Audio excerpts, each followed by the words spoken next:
Belva Ann Lockwood is an incredible woman who, admittedly, I did not know about prior to this project. She's a feminist activist and a lawyer and really exemplifies making the personal political. One thing that I noticed when I first started researching her was that a lot of the photos of her, she looked much older than I anticipated her to look. And once I started to research her, I realized it's because she didn't get her law degree until she was 43 years old.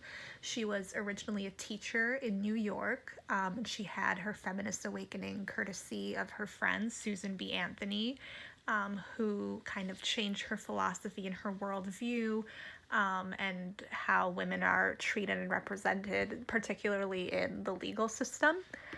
So as a teacher, Lockwood changed the curriculum at her school. She started implementing and adding classes that were previously only offered to male students to her female students as well.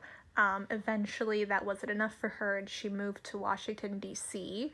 There, she remarried because her first husband had died, and her second husband, Ezekiel Lockwood, was very progressive as well, and he really encouraged her in her pursuit of a law degree, which was not easy for her. She was rejected from several schools based on her gender. She was finally admitted to what today is the George Washington University of Law, and curiously, even though she graduated, she couldn't receive her diploma, and she had to petition the president, Ulysses S. Grant, to have the school grant her a diploma because she couldn't practice law without it.